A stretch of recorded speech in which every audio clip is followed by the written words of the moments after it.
Hello everybody and welcome to the Cody Zone. I have a special guest with me today. Hello. How's it going, everyone? Marriland here. That's right, we have Marriland from the hit Pokemon website Marriland. He's here to give a bit of advice, I guess, on Pokemon Silver as we play through, because there's some exciting things happening here. Oh yeah. I was flipping through earlier, and it looks like we're gonna, of course, be talking to Joey. I mean, it wouldn't be excitement without this guy. No, you've got to talk to youngster Joey. If we don't learn about his Rattata, what percentage of Rattata is it in? If we don't know that, how are we supposed to progress, Yeah, no, exactly. I mean, his Rattata's so energetic. It's really a handful. I mean, we gotta know about this Rattata before taking on, the strongest trainers in the game, other than this guy. Yeah. Well, so I'll introduce everyone to our crew. They're all named after relevant musical artists, such as Soldier Boy, our Ampharos here. Amy, our Haunter, named after Amy Winehouse because she's dead. Oh. Yeah, that gets an "oh" from everyone. Wiz Khalifa, the Kadabra here. He's a wizard.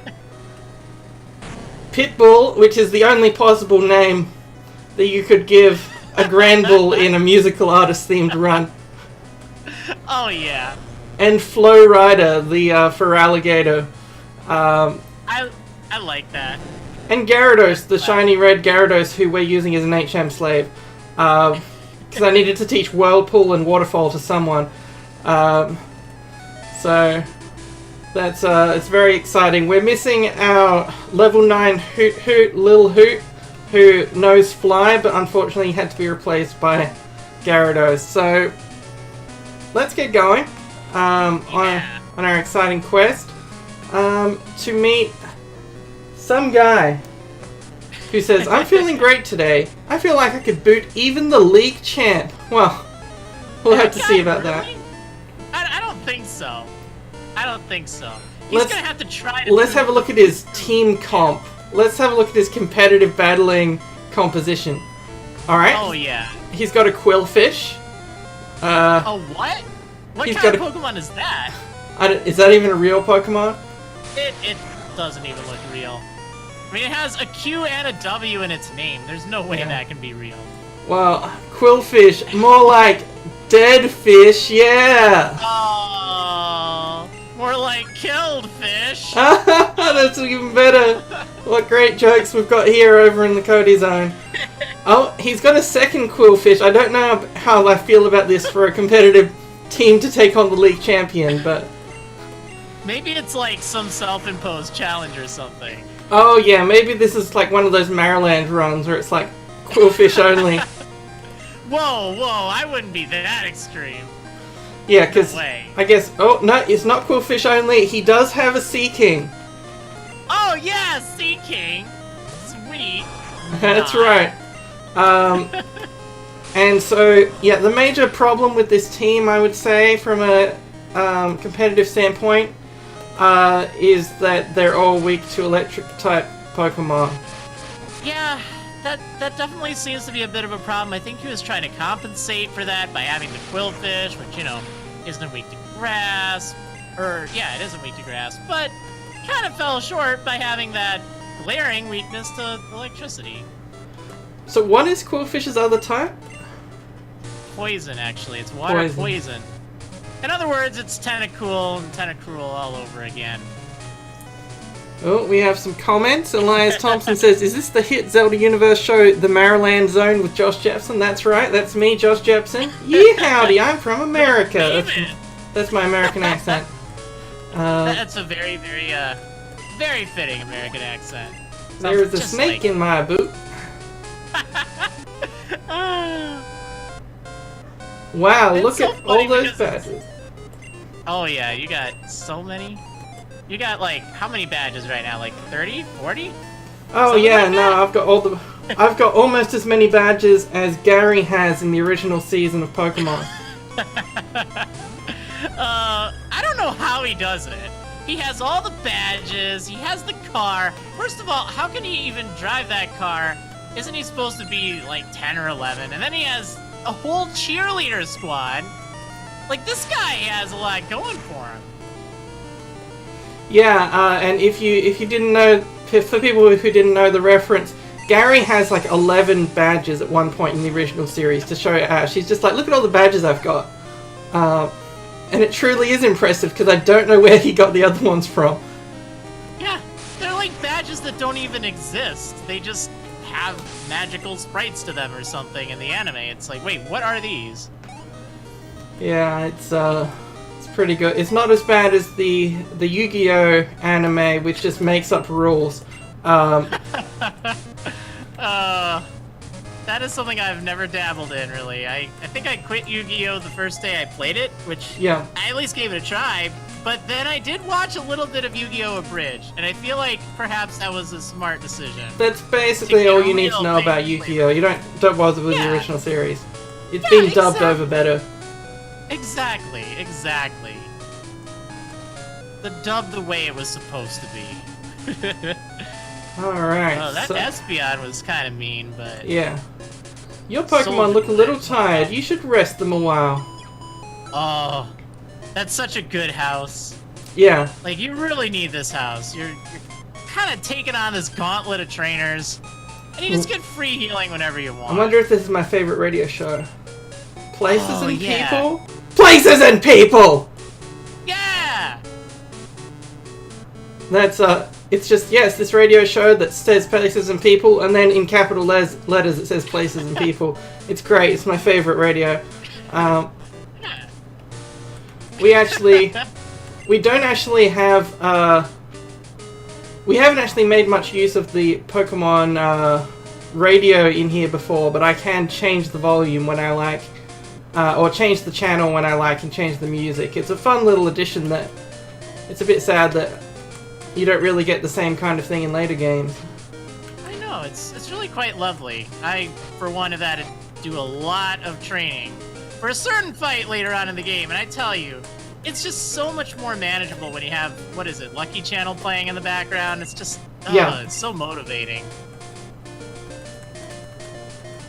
One thing I'm not going to miss is inventory management. Yeah. Though Looks of course, like your pockets are a little full there. Of course, Gold and Silver improved on the originals in that sense, because if your box was full, it wouldn't move you to another box in the original games. It would just say you can't catch that Pokemon. That was terrible. Oh, and we have the star of the show, the rarely seen star of the franchise here. What is that, Meryl? Of course it's Meryl. That's right. It's everyone's favorite Pokemon, Marill, which knows. It looks a little yellow on the screen, though. I don't know about that. Which knows evasion, a move so annoying that the competitive scene just banned it. Wow. So in other words, this thing is cheating. Get that thing out of here. Oh, and it's got a Blastoise. We're seeing all sorts of classics here. I guess we have gone into the Kanto region. Yeah, that is true. That is true. It's kind of nice to see that from the trainers around here. They use Pokemon you probably haven't seen throughout the rest of your adventure. And that was like medium weight Pikachu. Pikachu had this thing where Pikachu had a big diet over the course of the series. Where if you go back and look at the original episode and you look at that Pikachu, that's just a fat Pikachu. Like it's like 3 times the weight of the Pikachu you see in the modern day. It's just a completely different Pikachu. Oh, Josh Jepson has hosted with 24 viewers. Hello, Josh Jepson. That may be an auto host, but welcome anyway. Hey, that's still awesome. Yeah. All right. So. Oh yeah, and we're back. How can you host yourself though? Wait a second. Have I been had? Yeah. Well, as you know, I'm Josh Jepson. Yeah. I'm just hosting myself a little on the side.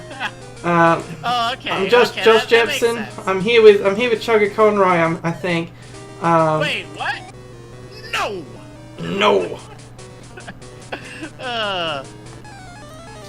So, all right, we've got some guy who's some guy who's cool These cool trainers have good sprites because they're just sitting there giving you a thumbs up. They're like, They yeah. do. I love these sprites. They were awesome. That guy also has some great eyesight. Like, he must be eating his carrots because he saw you from a mile away. Yeah, it's, I don't know how they do it with some of these guys. We have a victory bell, which is one of my favorite companions that James had in the anime. Actually, I don't know if it evolved to a victory bell. Oh yeah, it did. Yeah. And I have a really fun fact for you. Sometime you're gonna have to check this out. But take a look at any victory bell sprite or image or anything of the sort, and then flip it upside down, and you will never be able to unsee that. It's glorious. Wow, that hurt. I'll have to take a look. Yeah. Oh, this is a tough fight against this victory bell. Yeah, that thing is really doing a number to you. Well, that's because we're I'm not gonna give it up yet. we're at about the same level as it, but we're doing okay. There's a Flareon, the worst EV Pokemon. Well, I don't mind its design, but just in terms of like the battling scene or whatever, it's just never found a place. I have to agree. Flareon is personally my favorite evolution, but definitely not because of its stats or moves. Yeah. It's but we're getting to the point where my levels are not quite enough to take everything out in one hit, so it's going to be a bit interesting meeting the Elite Four. We're going to have to stock up on revives and and X items and stuff, the good old-fashioned way. Oh yeah. Because I remember going through Lance with a Gyarados, but I kept feeding it items, and then I kept using Dragon Dance, and then and then it was an ultra fast, ultra powerful Pokemon, and then I swept Lance with it. It's amazing what you can do with the power of items, which aren't technically cheating. No, not at all. Not at all. Some people think they're cheap, but I do think they're a good counterbalance. If ever you're just running into issues, if you have a few X items, it just makes sure that you can get away from a fight that would have otherwise gone terribly south. Yeah.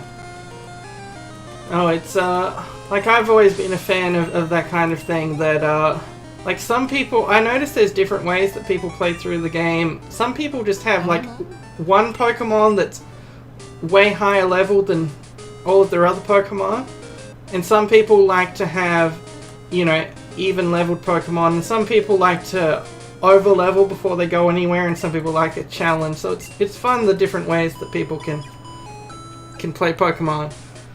Oh, absolutely. Absolutely. I think when I'm playing, I tend to like to have all my Pokemon at the same level, and I will find a way to make sure they are. I'll use things that aren't super effective just to kind of spread that experience around. But, on the other hand, I also know you can do a lot of good by just having 2 or 3 really powerful Pokemon as opposed to 5 or 6. Yeah, I'd really like to find a 6th Pokemon for my team, actually. Maybe we can find one along the way. Gyarados is currently our temporary party member. His water type is already covered by our starter Pokemon, so we are looking for a 6th Pokemon somewhere along the way, so we'll see how it goes. How about Mewtwo? Definitely go with Mewtwo. I mean, it's the best. That does make sense. I'm not sure if we can find Mewtwo before the Elite Four, but... Oh, yeah, easily. Easily. I mean, I know I can find... It's under the truck! Yeah, no, that's Mew is under the truck.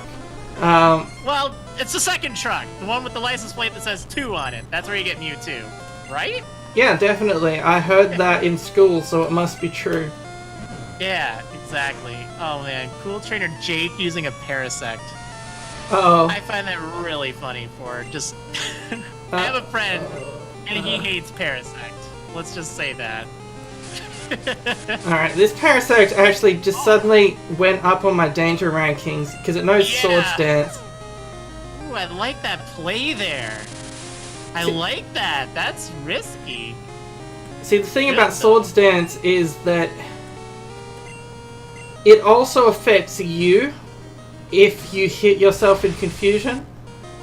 I just riskily switched out to a terrible physical defender, but we did survive that, because of course Wiz is a very fast Kadabra, because Kadabras are all fast. Could be a very fast Alakazam, except I don't think that's probably possible, but it would be a nuisance. Oh yeah, it's not even necessary. Kadabra's pretty strong. Kadabra's pretty good on his own. Alright, so Golduck, the Pokemon that for some bizarre reason is not part Psychic type. Right? That thing always looks psychic. Yeah, there it is using confusion. Just leaving us confused as to what type it is. It evolves from Psyduck, which there's a whole plotline in the anime about how strong Psyduck's psychic powers were. Yeah.